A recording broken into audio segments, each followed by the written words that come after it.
Good morning, my dear student. Hope that you all are fit and fine at home. Myself Ashish Nirwal, and dear students, today I will discuss the second chapter of your history of class 8 from trade to territory. And in the previous classes, we have discussed so many topics, and in the last part, I have given you the explanation till Tipu Sultan about the tiger of Mysore. And today I will start with the topic War with the Marathas. That's your NCERT book, page number 18. So let's start without wasting our time. ये बात है 18वीं सदी के last की, जब Maratha power destroy हुई after the defeat in the third battle of Panipat in 1761. 1761 जो battle of Panipat था उसमें मराठा पावर डिस्ट्रॉय हुई. हालांकि मराठास के जो हैं वो सपने थे कि वो दिल्ली में अपना एक राज्य स्थापित करें, लेकिन ऐसा कुछ नहीं हो पाया. उसके बाद स्टेट्स को डिवाइड कर दिया गया चीफ्स में, मतलब सरदार्स में, according to such a Scindias, Holkar, Gaekwad and Bhonsle. These chiefs were held together in a confederacy. Confederacy का मतलब होता है एक अलायंस बना दिया गया under a Peshwa who became its effective military and administrative head based in Pune. Peshwa मतलब जो प्रिंसिपल मिनिस्ट्री बनाया गया उसकी इफेक्टिव मिलिट्री थी, एडमिनिस्ट्रेटिव हेड था वो पुणे में. Mahadji Scindia and Nana Phadnis were two famous Maratha soldiers and statements of the late 18th century. ये दो आपको नाम दिए गए जो बहुत ही फेमस मराठा सोल्जर्स माने जाते थे 18वीं सेंचुरीज़ में. The Marathas were subdued in a series of war. In the first war they ended in 1782 with the treaty of Salbai. There was no clear victory, हालांकि क्लियर विक्ट्री नहीं हुई थी. उसके बाद सेकेंड एंग्लो मराठा वार हुआ जो 1803 से 1805 तक हुआ, who was fought on different front, resulting the British gaining Orissa and territory north of the Yamuna river including Agra and Delhi. Second Anglo war में ये टेरिटरीज जो है उस पर हुआ. उसके बाद जो थर्ड एंग्लो मराठा वार हुआ जो 1817 से 1819 तक हुआ, उसने मराठा पावर को पूरी तरीके से क्रश्ड कर दिया. The Peshwa was removed and sent away the Bithoor near Kanpur with a pension. उसके बाद जो पेशवा को वहाँ से हटा दिया गया और बितूर भेज दिया गया कानपुर में, उसको पेंशन दी जाने लगी. The company now had complete control over the territory south of the Vindhyas. उसके बाद कंपनी का पूरा कंट्रोल विंध्यास के ऊपर हो गया. The claim of paramountcy. अब देखिए जो क्लेम था पैरामाउंटेसी पे वो क्या हुआ आप बताते हैं.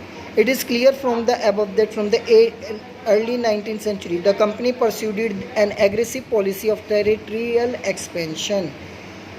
अब ये देखिए ऊपर देखिए कंपनीज ने सब कुछ खरीद लिया तो एक्सपेंशन होना ही था. Under Lord Hastings a new policy of paramountcy was initiated. Lord Hastings के अंतर्गत एक नई पैरामाउंटेसी बनाई गई. Now the company claim that its authority was paramount और सुप्रीम. उसके बाद कंपनी को ये कहा कि भाई आप जो है एक चीज़ सुप्रीम होगी, पावर होगी. Hence its power was greater than that of Indian state. उसकी जो पावर है वो इंडियन स्टेट से ज़्यादा होगी.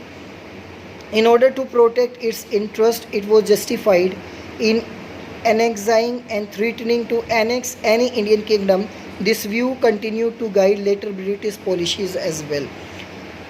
कहीं ना कहीं हम लोग अपने आप में लगे हुए थे कि हम किस तरीके, हम खुद उसको अपना राह दे रहे थे कि किस तरीके से हम ब्रिटिश पॉलिसीज़ को एग्रेसिव कर रहे हैं. This process however did not unchallenged. ये एक अनचैलेंज नहीं था.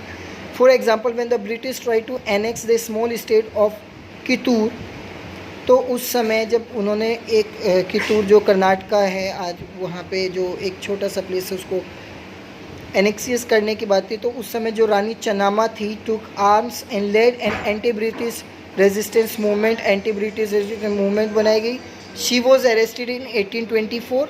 1824 में अरेस्ट कर दी गई और डाइड इन प्रिजन. और 1829 में उन्होंने प्रिजन में मतलब कैद में ही अपना जेल के अंदर ही अपना दम तोड़ दिया.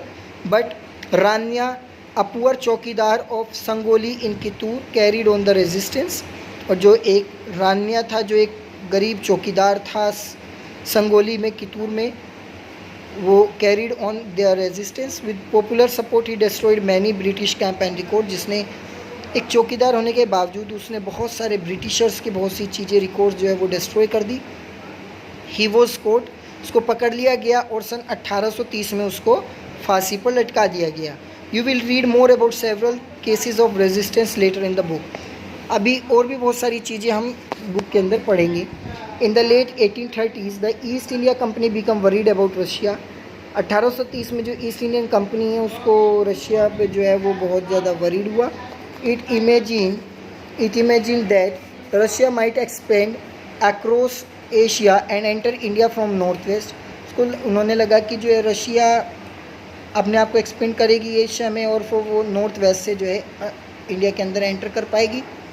ड्रिवन बाय दिस फियर, इस डर की वजह से the British now wanted to secure their control over the north west. उन्होंने अपने कंट्रोल को सिक्योर करना था नॉर्थ वेस्ट में। They fought A prolonged war with Afghanistan. उन्होंने एक अफगानिस्तान के साथ एक युद्ध लड़ा सन 1838 में। और फिर 1842 में they establish indirect company rule there. फिर उन्होंने वहाँ पे अपना इनडायरेक्ट कंपनी रूल एस्टेब्लिश्ड किया। सिंध वॉज टेकन ओवर 1843 में सिंध को ले लिया गया। Next in line was Punjab, उसके बाद Punjab. But the presence of Maharaja Ranjit Singh held back the company after his death in 1839 to prolong war was fought with the Sikh kingdom. उसके बाद उनके मरे जाने के बाद 2 युद्ध हुए। Ultimately in 1849 Punjab was annexed. उसके बाद सन 1849 में पंजाब एनेक्स होगी। The doctrine of lapse. अब हम डॉक्ट्राइन ऑफ लैप्स की बात करते हैं। The final wave of annexation occurred under lord Dalhousie who was the governor general of from 1848 to 1856। Final annexation हुआ लॉर्ड डेलोसी के अंडर, जो कि गवर्नर जनरल रहे सन 1848 से 1856 तक। He devised a policy that came to be known as doctrine of lapse. उन्होंने एक policy का गठन किया जिसका नाम था डॉक्ट्राइन ऑफ लैप्स। इसके अंदर ये डिक्लेयर कर दिया गया कि if any Indian ruler died without a male heir, इसमें ये कह दिया गया अगर कोई राजा कि कोई संतान नहीं है, लड़का नहीं है स्पेशली, और वो मर जाता है तो उसकी पूरे राज्य को ब्रिटिश सरकार अपना लेगी। लेकिन that it become part of company one kingdom after another was annex simply applying the doctrine. उसके बाद बहुत सारी किंगडम जैसे आपका सतारा, संबलपुर, उदयपुर, नागपुर और झांसी, ये सबको अंडर ले लिया गया। फाइनली इन 1856 में the company also took over Awadh. Company ने अवध को भी अपने अंडर ले लिया गया। This time the British had an added argument. उसके बाद एक एडिड आर्ग्यूमेंट हुआ। They said that they were obliged by duty to take over Awadh in order to free the people from the misgovernment of the nawab. कि हमने इस वजह से लिया है ताकि हम जो नवाबों की जो ये मिस गवर्नमेंट चल रही है हम आपको उससे बचा सके। वो आपको ह्यूमिलेट कर रहे हैं, वो आपको डिसीव्ड कर रहे हैं। फिर उसके बाद the people of Awadh join the great revolt that broke out of 1857। उसके बाद एक युद्ध हुआ जो वो उसमें चला। So my dear student, today I will taught you till here, and in the next class I will wind up the chapter and the new topic we will start, that is setting up of new administration, the company, army and the conclusion. This part we will read in the last part of the video. So my dear student, अभी तक जिन्होंने मेरा channel Vashishtha Nirwal के नाम से like और subscribe नहीं किया वो लाइक करें, सब्सक्राइब करें और बेल आइकन को ज़रूर प्रेस करें ताकि आपको वीडियोस की फर्दर नोटिफिकेशन मिलती रहे। Thank you and have a nice day.